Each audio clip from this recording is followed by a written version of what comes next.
जब कोई नई भाषा सीखने की बात आती है तो दिमाग में क्या आता है? शायद मुश्किल ग्रामर, अजीब से अक्षर और शब्दों की एक लंबी लिस्ट। लेकिन क्या हो अगर हम इस पूरी चीज को एक 6 साल के बच्चे की नजर से देखें? आज हम यहाँ हिंदी नहीं सीख रहे हैं, नहीं, बल्कि हम पहली कक्षा की एक बिल्कुल साधारण सी दिखने वाली किताब के पीछे छिपे जीनियस डिजाइन को समझने की कोशिश कर रहे हैं। वो डिजाइन जो बच्चों को खेल खेल में भाषा सिखा देता है। चलिए इन पन्नों में छिपी उस कला को खोजते हैं।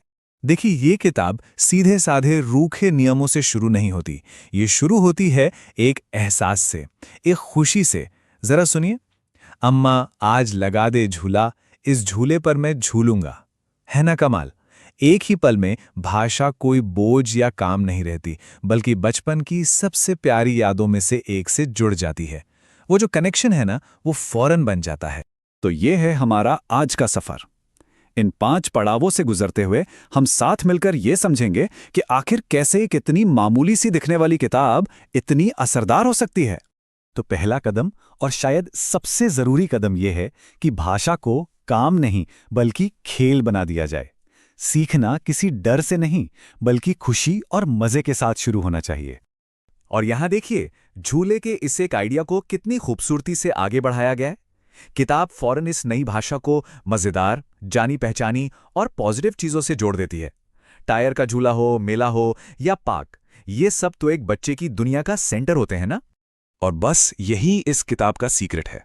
मतलब सीधा सा हिसाब है, इमोशनल कनेक्शन ही मजबूत याददाश्त की चाबी है। जब हम कुछ महसूस करते हैं तो उसे कहीं बेहतर तरीके से याद रख पाते हैं।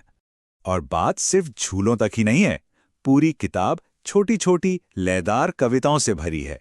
देखो देखो लाल टमाटर, मछली जल की हैरानी। सोचिए, ग्रामर सिखाने से बहुत पहले भाषा के संगीत पर, उसकी लय पर जोर दिया जा रहा है। इससे बच्चों के कान भाषा की ध्वनियों को पहचानने लगते हैं। तो जब भाषा एक खेल बन जाती है और उसकी धुन कानों को अच्छी लगने लगती है, तब आता है दूसरा कदम। ध्यान से देखना। ये पूरा का पूरा सेक्शन सिर्फ किताब में बनी दुनिया को गौर से देखने पर आधारित है। चलिए, इस क्लासरूम की सीन को थोड़ा और गौर से देखते हैं। स्कूल का पहला दिन है। क्या क्या चल रहे हैं यहाँ? बच्चे कैसे बैठे हुए हैं? टीचर कहाँ है? दीवारों पे क्या लगा है? हर एक छोटी सी डिटेल एक कहानी बता रही है। और जरा सोचिए, ये बच्चे कैसा महसूस कर रहे होंगे।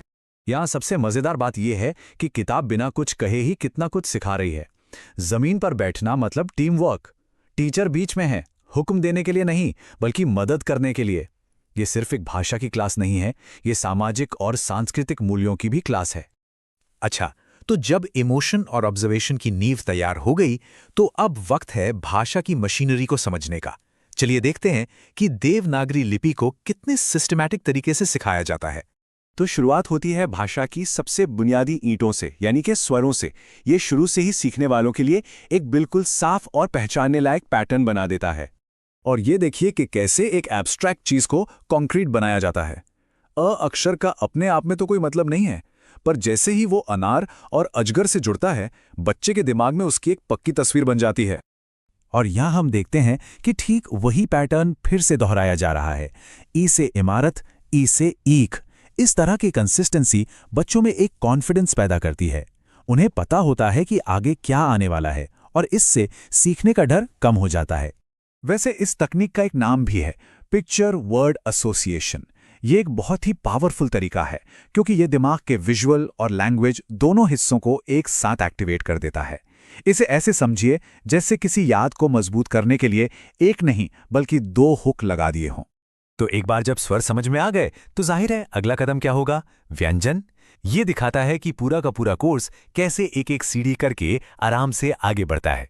और हम देखते हैं कि वही सफल तकनीक अब व्यंजनों पर भी लागू होती है। क से कबूतर, कलम, कप।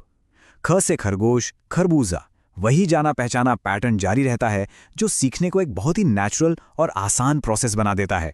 अब हम इस सफर के आखिरी पड़ाव पर हैं। यहाँ किताब बच्चों को ये सिखाती है कि जो कुछ सीखा है उसे इस्तेमाल कैसे करना है। अब ज्ञान को आवाज देने का समय है। और ये कदम सबसे जरूरी है। देखिए, किताब बहुत जल्दी पैसिव लर्निंग से एक्टिव एक्सप्रेशन की तरफ बढ़ जाती है। मेरा नाम ये है। ये एक छोटा सा वाक्य भाषा को तुरंत बच्चे की अपनी जिंदगी का हिस्सा बना देता है। अब ये सिर्फ एक सब्जेक्ट नहीं है, ये उसकी अपनी पहचान है। यहाँ की एक्सरसाइज भी ऐसी हैं जो अक्षरों की पहचान को पक्का करती हैं और शब्द बनाने की शुरुआत कराती हैं। जैसे जूते की तस्वीर के आगे जू लिखा है और एक खाली जगह है। बच्चा वहां ता भरता है और बन जाता है जूता। ये एक पहेली की तरह है, एक खेल की तरह। तो अगर हम इस पूरे सफर को संक्षेप में देखें तो ये हैं वो 4 कदम: गीत और खेल से जुड़ना, तस्वीरों को देखना, अक्षरों को समझना और फिर भाषा को खुद इस्तेमाल करना। इन 4 स्टेप्स से एक बच्चा सिर्फ अक्षर नहीं पहचानता बल्कि भाषा को जीना शुरू कर देता है। तो आखिर में जरा इस बहुत ही साधारण सी दिखने वाली चीज में छिपे सबक पर गौर करते हैं, क्योंकि इसकी सादगी ही इसकी सबसे बड़ी ताकत है। ये कहावत इस किताब पर बिल्कुल फिट बैठती है। ये एक महान शिक्षक की तरह है जो सिर्फ जवाब नहीं देती बल्कि रास्ता दिखाती है। बच्चों को खुद खोजने, देखने और बनाने के लिए उकसाती है। और ये सारा का सारा शानदार डिजाइन इस बेहद साधारण से पैकेज में बंद है। कोई फैंसी ग्राफिक्स नहीं, कोई डिजिटल तामझाम नहीं, बस अच्छी तरह से सोचे समझे सिद्धांत जो असल में काम करते हैं। तो हम इस एक सवाल के साथ आज की बात खत्म करते हैं। लर्निंग ऐप्स और डिजिटल गैजेट्स के इस दौर में क्या सीखने के इन बुनियादी सिद्धांतों का मूल्य कम हो गया है, या फिर ये पहले से कहीं ज्यादा जरूरी हो गए हैं? सोचने वाली बात है।